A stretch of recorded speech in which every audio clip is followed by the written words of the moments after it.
Хтось із мудрих уповів, що до 30 годів челяднику позирує так, як його сотворив Господь, а після 30 на лиці його удображається в то, про що він думає і яка його душа.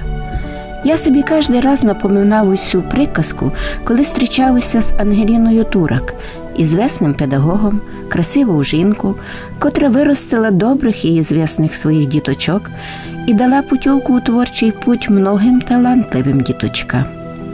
Її доброта, благородство, духовний світ одображається у свої поважні 80 літ на красному лиці, бо прожила вона чесно, люблячи людей, цінила кожне мгновення красоти, котрої дозволив нам увидіти Всевишній. Чи стане, Ангеліна, повіжте мені, як творчість впливає на душу дитини?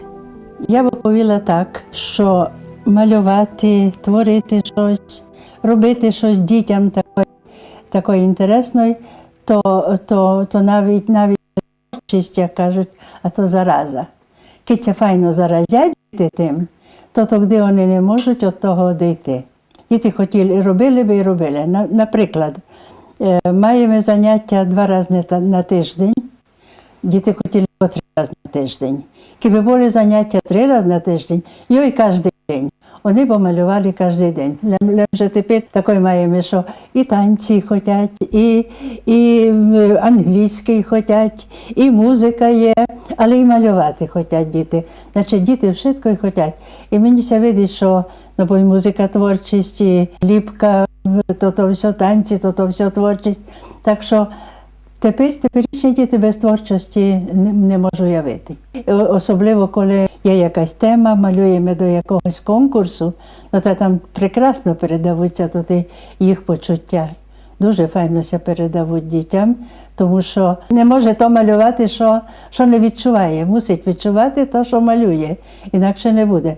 Такі конкурси, наприклад, кожен рік. І не можу повісти, і не пригадав, котра вже дитина, десь 11 або 12 дитина моя зайняла перше місце по Україні по конкурсу «Я хочу жити в якісному світі». От вдумайтеся, така назва конкурсу.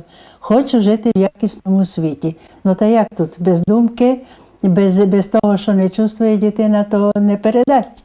Вона мусить то прочувствувати. А я підказую їм, що можна то так зробити, можна так зробити. Ти подумай добре, як тобі ліпше, ну так тут і є чувство. У Ангеліни Турак, каже вона, тече русинська, мадярська, італійська, словацька кров. І пише вона стихи і книжки на многих названих язиках. Бо переживать за то, аби не пропали тут і секрети мастерства рисування, котрі вона переобрела за свою жизнь. А діточки з радістю йдуть до неї на уроки, аби відкривати про себе красоту творчості. Хто вам привив любов до творчості? Моя мама привила любов до малювання. І причому то так було, що мала роботу, а я її заважала. Я не сиділа, дитина, знаєте, як не сидить. І мама тут увиділа, що мені доста дати цируску в руки, доста дати папір, і я буду малювати. І вона мені давала завдання. Ти тепер маєш намалювати, а тут горня маєш намалювати. Потім вона маєш намалювати креденс вдома. Намалюй я тут квітку. І давала мені завдання, і вона собі спокійно робила роботу. Бо я сиділа, і я могла цілий день сидіти із олівцем, із цирускою, із папером у руках. Могла цілий день зайнятися. Значить, була така потреба. А потім далі то не розвивало. Чому? Тому що я пішла у школу у Березному, у Прихожанську школу. Прихожанська школа, не знаю, ви знаєте, що то є Прихожанська школа. Прихожанська школа то така, що нараз вчилися в 8 класу. 2 парти впереді, перший клас, одна парта, другий клас. Кілько було дітей. А там іззаду вже на лавках сиділи великі хлопці і дівки, вже одданиці, можна сказати, сиділи і вчилися.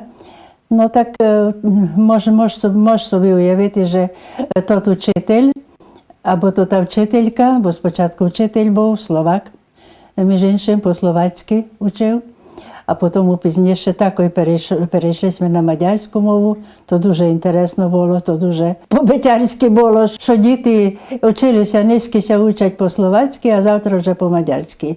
То та сама школа.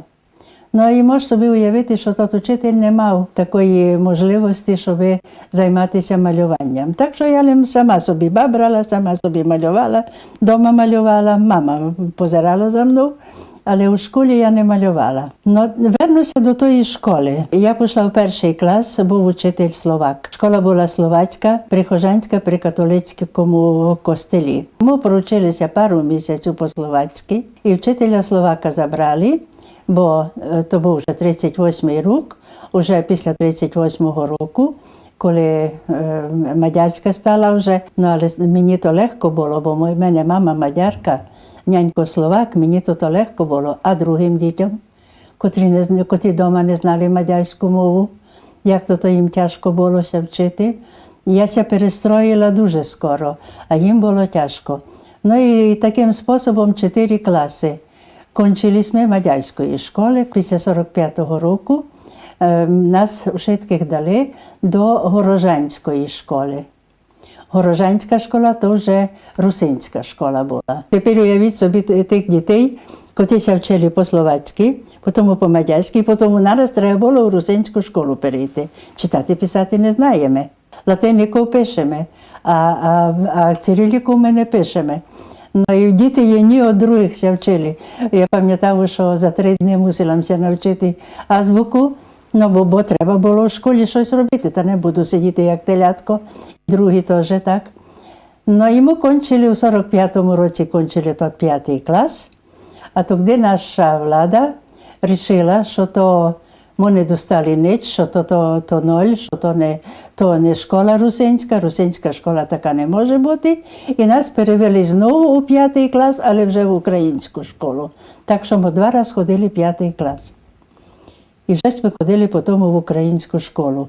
От вудки в мене то русинською, то ся тягне, що хочеться і писати, і слухати русинською. Спи, дітенько, спи, спи, спи, свої очки зажмури. Нянько каже добру ночку, мамка співать колесанку, Боже сина сохрани. Спи, дітенько, спи, спи, спи, очки свої зажмури. Найти сняться добрі люди, красні звізди, чисте небо, ангели-хранителі. Спи, дітенько, спи, спи, спи, очки свої зажмури. Дякую мамці за співанки, нянькові за красні грачки, а за вшитко Богові. Ну, а тепер захотілося, щоб заспівала ту пісню, а тепер я вам розкажу історію тої пісні. Один рано я встаю, то була зима, я встаю рано, і в мене мелодія у вухах, чисто сама ніби по собі, мелодія, і до мелодії виходять слова. То були словацькі слова. І полюбили мися і слова, і полюбила мися мелодія. Потім пішла мадярська, потім пішла українська, потім пішли руські слова, а потім і русинські слова. І таким чином в Закарпатському калейдоскопі була надрукована моя пісня, оця колискова пісня на 5 мовах. Ми жили у нижньому кінці Березного, а нижній кінець Березного то Ліптаки, там словаки живуть, а в верхньому кінці живуть руснаки. Так до 45-го року, до 44-го року ми жили на Ліптаках, і я з дітьми на вулиці по-словацьки говорила, хоч ми ходили вже в мадярську школу, але діти між собою по-словацьки. А в 45-му році вже ми переселилися на верхній кінець Березного, а там вже були руснаки, ну там по-русинськи. Так що, видите, як то помішано йде, по життю дуже так помішано йде вшитко. Ну, для закарпатця то характерно знати много язиків, та й то помагать у житті. Ну, для мене воно іменно було добре, але про тих дітей, котрі котрі, наприклад, мадярську не знали, та їм дуже тяжко було, бо треба було вже писати кирилікою, і ми не знали, і читати не знали, то те яті ми не знали, то вшитко, але то було цілий рік, ми вчилися так. А потім нараз, ще раз нас завернули, тоді вже вчили таку азбуку українську, як є. Я почала фактично писати по-словацьки. Потім писала по-мадярськи, потім по-українськи, аж потім почала по-русинськи, згадала то вшитко і дитинство, та почала по-русинськи співати. Писаночки, писаночки, то не крашаночки, бо вас, дівочки, наші писали од рана до ночки, а зато вас малювали красними квітками, або хлопці дівчат поливали у дні великодні. Не забудьте, наші хлопці, що ми вже великі, можемося чугай віддавати, та й по великодні. За такого пойду, мамко, котриня поливав, йому дала найкращу писанку, а боня посватав. Йому дала найкращу писанку, а боня посватав. Ну, а така пісня. Дуже файно слухайте співанка. От коли сте почали писати писанки? Та це перед Великднем треба було писати писанки. Ну, та я писала і собі, і сусідам, і знайомим, і рідні, усім їм писала писанки. Ну, та писалися вони різним способом, які можуть бути. От мами я се навчила робити шкрябанки, у цибулині виварені яйця, потім пошкрабані. Я то від мами се навчила робити і в основному тим їм се займала, коли дитина була. Ну, а потім пізніше фарби, всякими фарбами, і такими, що мастилися, і такими, що се не мастили, всякими фарбами, лембо писанки були. Ну, воском мало писала. Мама щось мене воском не вчила писати. Воском не дуже я много писала, але більше писала мальованки. Зато я пишу там, співала вам пісню про яйця мальовані, бо я мальованки малювала. Коли мала 75 років, в вітрині виложила свої писанки. А там треба було писати кілька тих писанок, та мусила там порахувати. І вийшло, що я принесла 99 писанок. Ну, а потім йде виставка, всі на картини позирають, а то вітринка собі з писанками, та на то не дуже звертають увагу. І дуже мені приємно було, коли художник Микита, коли говорив про мене, і він казав, що, каже, а ніхто не замітили сте, каже, її писанки, що там є у неї 99 писанок, і одна на другу не похожа. То мені дуже приємно було. У вас якесь природнє відчуття мелодії, то від кого?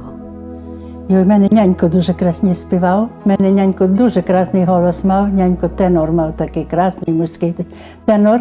І як можу казати, то у нас аж така як забавка була вдома, що сісти і співати. Ці в хижі, ці у дворі, сісти і співати. Я все-таки то ті пісні, що нянько знав, я від дитинства знала і мій брат. Старший мій брат Йосип, він дуже красний голос має, і він теж співав. Ми дуже співочі були від нянька. Мама нас вчила таку ручну роботу робити, такої вчила нас, а нянька вчив нас співати. Ну, мені ще інтересно знати, що яка у вас була атмосфера. То от тепер таке тяжке питання дали, то можете собі уявити той час. Мені було 10 років, коли війна. Ну, війна проходить, бомблять, чути люди, ешелони швидко переходять. То дуже тяжкий час був. А потім по війні можете собі уявити, що було, що не було, що їсти. Мама, я пам'ятаю, що швидко і файна цуря, якої було вдома, та носила в Ужгород на базар продати, щоб принести хліба, щоб принести тот солод. Місто цукру, то солод принести літрами, щоб діти мали що їсти. Та можете собі уявити, яка атмосфера була у той час. Ну, а пізніше, потім я вже пішлася вчити. Я пішлася вчити в педучилище в Ужгород. Брати мої у школі в Березному були. Моя мамка такий характер мала, що коли бомбардировка проходила в Березному, та до нас приходили сусіди до пивниці, бо мама така сміла була, що до нас приходили ховатися від тих бомб, але не за то, кожен мав пивницю, але за те, що мама моя командувала, що тепер треба закрити, тепер сидіть, тепер не виходьте. Така ж вона була мама. Ми жили у нижньому кінці Березного, коло костела близько, так що то все було зв'язано із костелом, із молитвою, із попом, із школою, бо то все разом було. Як думаєте, ми много втратили тоді, коли ми се відказали від Бога? То влада відказувалася і командувала. Ну, а люди, а що, дітей не хрестили? Не можна було, а попихували людей. Так що люди се не відказали. То наш твердий русинський характер? Тепер поговоримо, наприклад, про мене. Я не русинка, бо нянько мій словак, мама мадярка. Я просто, ми з Ужгорода переселилися в Березний і таким чином ми се зв'язали із русинством. Хоч у мене по маминій лінії дід русин був. Мамине прізвище Кандрич, він із Хуського району, русин був. А дідо по няньковій лінії італієць, на тобі. Тепер кажіть, якої я національності, не повісте. Але пишете вірші по-русинськи. Пишу і по-мадярськи, пишу і по-словацьки, і по-українськи пишу. Хто починає писати, тому швидко єдно, коли знає той язик, і знає ту мову, більше, менше, глибше знає ту мову, то пише, то вже в душі є, то вже мусить писати. То швидко єдно, яку мову. Універсальний наш закарпатець, котрий не ганьбиться ні по-руськи, ні по-мадярськи, ні по-словацьки, ні по-русинськи. Ні, це правда. То я якраз кажу, що я така вилита закарпатка, де вшитко є. Ще шкода, що румунська я не знав. А ще кібем циганську знала, і то добре було. Коли ви почали серйозно займатися малюванням? Поза це мого класу із Березного пішла я в педучилище, і моїм учителем малювання був Тиберій Йордан. І він такий від початку замітив, що в мене тут файно виходить. Так по-особливому до мене відносив. Ну, а й нас много було. І най вам такий казус розкажу, що я математику дуже погано знала, але файно малювала. Ну, і дівчатам я вшитки домашні завдання помалювала, а я коли з математики відповідала коло дошки, або писала, перша шпаргалка моя була. Дівчата мені все передали. Так що я і математика йшла, а малювання. Ну, доти то йшло, така фігля йшла, доти поки Тиберій Матвійович Йордан раз не замітив і каже, ну, та файно, діточки сте понамальовували, дуже файно, каже, та всі маєте так, 4-5, а тобі, Ангело, я тобі ставлю 2. А вшиткіся подивили, та як то мені 2? Каже, бо ти собі найгірше намалювала. Каже, друге місце намалювала файно, а собі найгірше. А потім я після педучилища поступила у учительський інститут. Знаєте, такий був у Ужгороді, бо многі кажуть, що це неправда. Та був такий учительський інститут, який готував учителів для перших-7 класів. І я поступила на мадярський відділ. Я його кончила, мадярський відділ, між іншим з відзнаком. Кончила, під час того малювала стін газети, такої, ну то можете собі уявити, як малювання треба було, як то все пригодило мені, що знала то. І пригодилося з одного боку, а з другого боку всім була зайнята, бо всім мені давали якусь роботу робити. Ну, потім кончила я учительський інститут і по направленню пішла у Косино, Берегівський район, вчителем мадярської мови. Директор нас усіх позбирав. Каже, мав і фізика, і математика, і хіміка, мав усіх, мадярська мова, все є, а малювання хто буде вчити? А я собі там сиджу, така, я маленька, худенька була, 45 кілограм важила, така, А я собі так тихенько сиджу, та я попробував. Я таким несміливим голосом, ну як вчити малювання, кидяся не вчила на малювання, але попробував і попробувала. І пробую по нинішній день. То був 53-й рік. І от 53-го року по нинішній день пробував вчити малювати дітей. Ну, як думаєте, вдало вамся? Думаю, що ай. Думаю, що мені це вдало. Вдалося чим?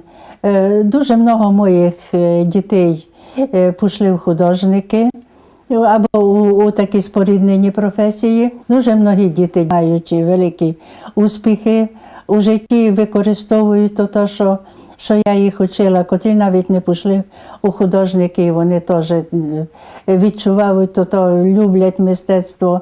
Так що думав, що вдалося. А коли попозираємо з того боку, що дало мені малювання, воно дало мені щастя, воно дало мені радість, воно дало мені хліб, воно дало мені гроші, воно дало мені, ну, можна сказати, вшитко. Я собі не представляла, що киби не малювала, що б я робила, не представляла собі. Ангеліна Турок різнопланова у своїй творчості. Вона красно малює, вишкрябує писанки, чинить інтересні прикраси на ялинку, а й божевопис – це теж її стихія, в котрій вона чувствується гриба у воді. Їй хочеться передати нам на полотні ті прекрасотні мгновення природи, котрі вона увиділа. Бо і ми се задумали, що кілько много файного сотворив про нас Господь. У вас є много авторських книжок. Як вони це створювали? Коли мала 75 років, я випустила книжку, і книжка називається «Три кроки до щастя». То вам швидко і каже, що то значить малювання. Малювання – то щастя для мене. Я много таких прийомів мав у викладанні малювання дітям, що облегшують, що полегшують роботу, щоб діти встигали. Ну, бо вчитель за 45 минут не много встигне. Треба такі прості прийоми. І я сіла, вже напишу таку методичну книжку вчителям про прийоми малювання. Почала писати. І щось мені підказує, що йой, то ті вчителі тільки тих методичних книжок мають, та те до феніші й мою будуть читати книжку. І я перестала, а тоді собі подумала, та я напишу дітям. Бо почала писати, що так і так, бо можна малювати. А потім собі думаю, та то не файно, та діти тільки підручнику мають, тільки завдання всяких мають дому, а я ще їм таку книжку буду забивати голову. Я ліпше напишу то в казці. І написала я у формі казки. Як олівці, як пензлики про себе розказують. І вийшла дуже файна книжка «Казки з шухляди». Чому? Бо сиділа за своїм письмовим столом, і коли мені щось треба було, та шухляду витягну олівець, витягну собі фарби, витягну, що мені треба, та то казки з шухляди. Так я їх і назвали, бо вони там вийшли. Потім ту казки з шухляди я вирішила, що може би перевести і на угорську мову, може би на мадярській написати.